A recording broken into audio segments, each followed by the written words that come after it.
Hello guys, welcome to the channel. In this video we are going to look at the process of conducting an effective security control assessment. But as usual, before we do that, a free way to help the channel grow is by subscribing to the channel, and also do remember to like and hit the notification bell to get notified whenever I upload new video. Alright, let's get started. To start a security control assessment, or a SCA, you will need to first define the scope of the assessment. That is, how many controls will be tested for the assessment. 2. You need to develop a schedule. 3. Identify inventory, list of all the servers, host name, network devices, IP addresses, internal and or public facing host name for testing. If there are going to be any IP addresses or host name that are internal, that is within the organization, and if there are going to be any host name that are going to be public facing or internet facing, you need to identify those IP addresses and the host name as well. Number 4, you need to determine if a web application is going to be part of the assessment. And number 5, you also have to identify if there is going to be any database within the scope of the assessment. Alright, page 28 of the NIST Special Publication 853A, the process, that is chapter 3. Conducting security control assessment and privacy control assessment in today's complex environment of sophisticated information technology infrastructure and high visibility mission critical applications can be difficult, challenging and resource intensive. And it went further by saying success requires the cooperation and collaboration among all parties having a vested interest in the organization's information security or privacy posture, including information system owner, common control provider, authorizing official, chief information officers, senior information security officer, senior agency official for privacy, chief privacy officers, chief executive officer, heads of agencies, security and privacy staff, inspector general, and OMB. Establishing an appropriate set of expectations before, during, and after an assessment is paramount to achieving an acceptable outcome. Moving on, from the organizational perspective, preparing for security or privacy control assessment includes the following key activities. It says ensuring that appropriate policy covering security and privacy control assessment respectively are in place and understood by all affected organizational elements. Ensuring that all steps in RMF prior to the security or privacy control assessment step have been successfully completed and received appropriate management oversight. Establishing the objective and scope of assessment, that is, the purpose of the assessment and what is being assessed. Alright, so you can read the rest, but I just want to point out this one here. It says, identifying the organizational entity responsible for the development and implementation of the common controls or the common portion of the hybrid control supporting the information system. Also, it says, obtaining artifact needed for the assessment. Example, policy, procedure, plans, specification, design, records, administrator and operator manuals, information system documentation, interconnection agreements, previous assessment results. This is very, very important. The previous assessment results, if you can lay your hands on that, it will help you identify what has been the problem in the prior assessment. And then you have to make sure that those findings have been taken care of. All right. And finally, it says here, establishing appropriate organizational point of contact needed to carry out the assessment. This is very, very important. All right, moving on. Number 2, you have to create a test plan. How do you do that? You identify your assessment team and the individual roles that you have. So if you're going to be a team of 3 assessors or 4 or 5, whatever the number is, you have to identify the roles of each individual within the team. What set of controls are going to be tested by who? You have to divide the controls that you are testing to the members of the team so everybody is aware of who is testing what control family. And then identify the system team and the point of contact for the system to be tested. It's very important. You have to identify who the ISO is, who the system owner, the sysadmins, the network admins, the authorizing official, and so on of the system. Basically, the system stakeholders. You have to identify those. Will there be vulnerability scanning or review of scan report needed? That is, are the assessment team going to run the scan themselves, or the scans are going to be run by the SOC or the Security Operations Center analyst, and then the results given to the assessment team for review? Everything has to be hashed out in the plan before the assessment. Will there be a need for a penetration testing? If so, then we have to create a rule of engagement, or ROE, or the authority to test letter, right, or the authorization letter. These are very important. If you're going to be actively testing the system of a client, then there should be a rule of engagement in place, or the authorization letter in place before you touch the system. The rule of engagement pretty much will stipulate when you can actually scan a server, or when you cannot scan a server. What are the active period of work, work day? Is it going to be from 9 to 5? That's when they're busy. Nobody should be touching or scanning the servers, or the IPs or the devices. Whatever it is, everything will have to be stipulated in the rules of engagement. So it's very, very important. And what time and what days you should be testing. Everything will be spelled out in the rule of engagement. And then finally, we have prepare and submit the security assessment plan to the system stakeholders. You have to make sure this assessment plan has been developed and then sent to the client or the system stakeholders for them to review and approve.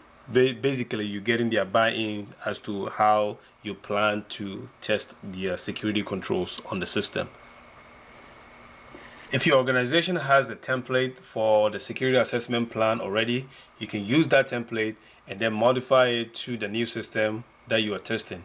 But if not, and then you're creating the test plan or a security assessment plan from the scratch, you can always leverage the FedRAMP templates, right? They are very, very effective. You can just download the template, modify it, and customize it to the specification or to the system that you are testing.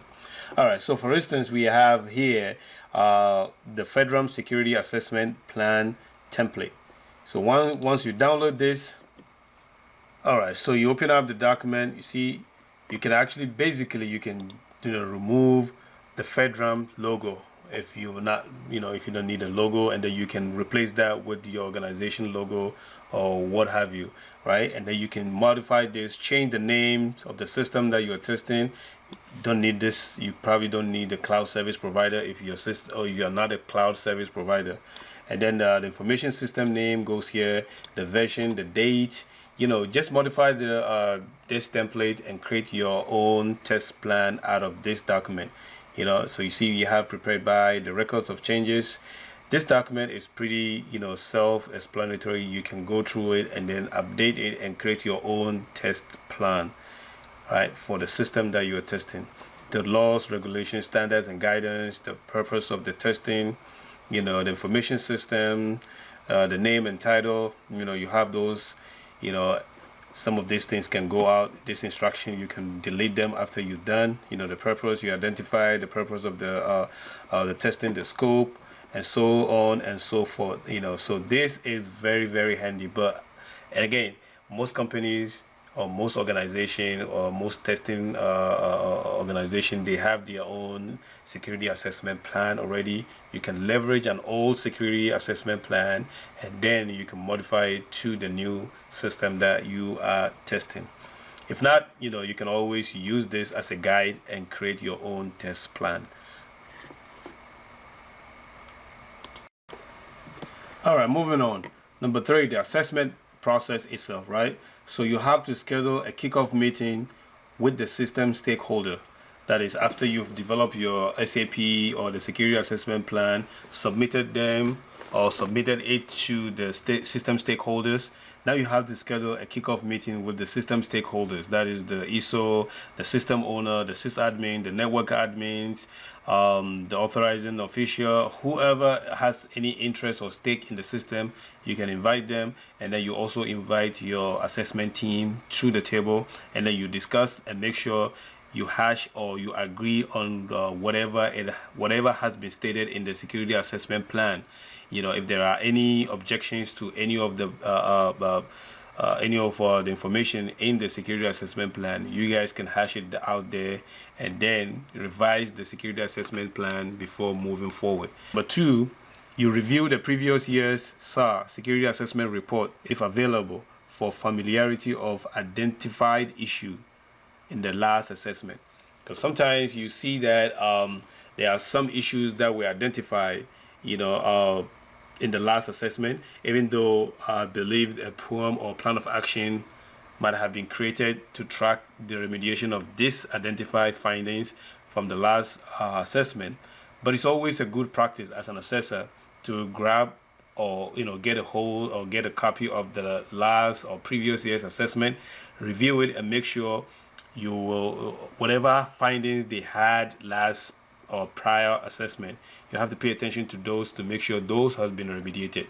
And that's the bottom line. Make sure those last findings or last assessment findings have been remediated. If not, there's going to be a high finding, because these are going to be findings that are recurring findings from the last assessment, and it's going to be a high finding. You have to submit your artifact request or provided by the client, the PBC list. Right, so this basically is a spreadsheet of all the evidence you require to test the set of controls that you're testing for that particular assessment. Right, so you have to come up with that and then send it to the system stakeholders, and then with the time frame that you expect to have the artifact submitted to you before you start testing. It's very important because of the timing and the scheduling. You have to make sure you're working within the set time, because if the artifacts are not submitted to you on time, that's going to affect the delivery or the the time that you're going to take to do the testing. So always keep track of when you send your request for evidence and when the request for evidence was submitted. If it is submitted later than expected, take note of all of that. That is going to feed into your report if you ever go over the stipulated time for testing. Moving on, agree on a SharePoint location for artifact delivery. It's very important. How will they be, or how is the client going to send you the artifact whenever they want to send you something for testing evidence? Remember, we don't want to be sending those system sensitive information like screenshot, configuration settings, and everything through emails back and forth. There should be a central repository like a SharePoint with access control and access given to specific people that need to access that SharePoint to do their work, right? So you have to make sure that has been hashed out where these artifacts are going to be submitted to, where the assessment team will be able to have access, as well as the system stakeholders to have access to actually drop in the evidence, and then the assessment team will be able to go in there and grab the evidence for testing. Conduct the control assessment and interviews. So now that you have all your artifact and everything in place, you can start testing. And if there are some issues that need clarification, you can schedule an interview, to interview the stakeholders. And if this system is a brand new system, or not brand new system, but it's a new system as far as the assessment team is concerned, they have never tested this system before, it doesn't hurt to request a walkthrough of the system, like how the system operates, what is the system doing, and how the system admins, how they operate the system. Sometimes it's helpful to have a walkthrough and then kind of understand the system before proceeding. Alright, so this is an example of what artifact request list, PBC list, right? So this will actually identify your request number, what exactly are you requesting. You're requesting, say Dynamo system wireless access policy and procedure, what control family does this belong to, you specify that. And then the date requested is very important. The date requested and the date that this artifact is due, right? And then the date they provided this artifact. Keep track of that. And who is your point of contact for this artifact? You have to get the name of the person who delivered this artifact. This is very, very important, because at the end of the day, this is going to determine how effective or how smoothly this assessment went, right? So you have to make sure if there are any, delay in artifact submission, like I said earlier, this is going to be captured here, right? Because you have the date requested, you have the date due, and then you have the date provided. If the date providers are provided are, always overdue, right? So that can be some sort of that can eat into your assessment time, right? So very, very important to have this. So these are some of our this is an example of what provided by the client. Whatever you need, your request, right? Like provide screenshot of the system configuration for internal system clock, right? Provide the security awareness training policy. Provide evidence for security awareness training. What are the role-based training? Provide configuration management policy, right? Provide old version of the baseline configuration. So these are all typical type of artifact that are being requested whenever we're doing a control security control assessment. All right, moving on. So you see we have what artifact status, artifact request status. So here actually keep track of every artifact that we submitted, right? Or every artifact that we received from the client. So for instance, if say for the total artifact that we requested was what 117 and we received 105, so the outstanding is going to be 12, and then it's going to give you the percentage of artifacts received. All right, so let me look at here. Okay, we have 123 artifacts that was submitted.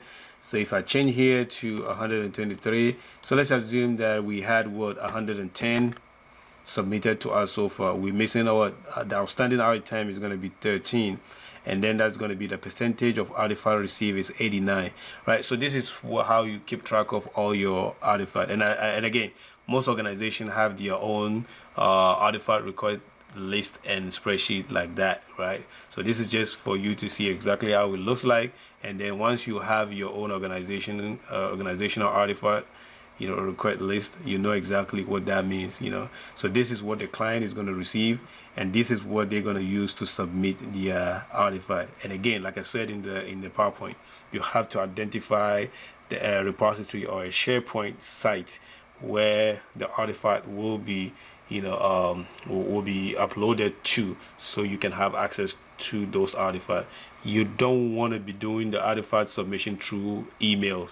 No, that's a no, you don't do that. You always have to identify a SharePoint where it is securely uploaded, and then you can go in there, securely download and test it. And then also, if you have any comment or any notes, you can write it in there, and then the client can go into the SharePoint and look at your comment and then resubmit any artifact that is not accepted or whatever.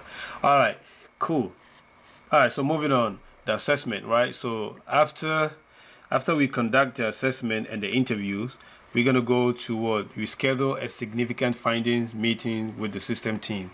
So say you're testing the system, you're testing the controls, and then you identify some issue or some findings that are highly critical. You can quickly schedule a meeting with the system team to let them understand or be aware of the finding, so they can start remediating it, because some of these critical findings can be very exploitable, right? And a hacker or a bad guy out there can exploit and hack the system. So when you identify a critical finding, you can schedule a critical finding meeting with the system team and let them understand. You don't wait till the end of the assessment for a critical finding. Just let the system team know so they can start remediating this finding, because the purpose of that is to make sure the system is secured, right? It's safe from being hacked, right? So what are some of the examples of the critical findings? For instance, you're reviewing the vulnerability scan report that they sent you, and then you realize that there is a high impact critical vulnerability in the scans that has some exploit out there that people can hack the system easily.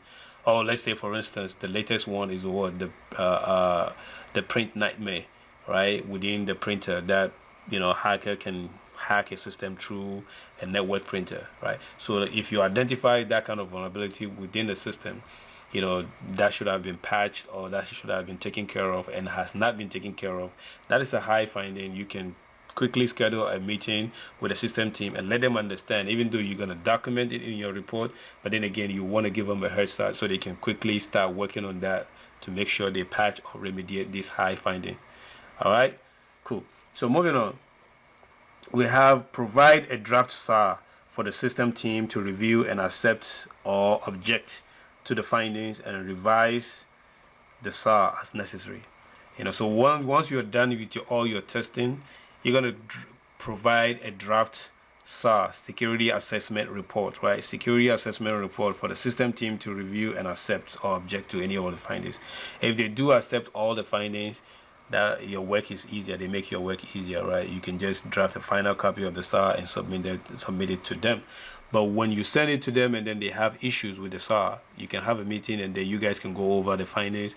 If they have any objection as to why some findings cannot be remediated, or they have a mitigating controls in place to kind of minimize the effect of some of the systems, some of the controls, then they can give it to you and then you can evaluate it with your team and then see if it is accepted or if it is acceptable for you to actually reduce the severity of your findings. Say you have a high findings, but they are able to tell you that even though it's a high finding, but the system is behind a firewall, or the system is not a public facing, there's no way somebody can get access to the system from the internet or from outside the organization. So instead of a high findings, could be a medium finding instead of a high finding, because again, it is not a public facing, it's within the organization. Stuff like that do happen sometimes, and then you can argue your case with them, and then finally you come to a consensus, and then you can just revise the SAR or bump down the control. But if you feel like it is not acceptable, or whatever reasoning they're giving you is not acceptable, you can hold your grounds and say, look, this is a high findings and we're going to maintain it as such. All right, so and then the last one is, after all those deliberation, you can go and provide your final assessment report to the client. You can go to the FedRAMP template site, and then you can download a security assessment template if your organization does not have one already. But if your organization do have a template, always go with the template of your organization and change and modify to the current system that you're testing. But otherwise, you can equally download the security assessment report from the FedRAMP template site, and then you can use it for your security assessment report. All right, so this is how the security assessment report template look like. So we have the FedRAMP security assessment template. If your system is not a FedRAMP, you can easily delete that.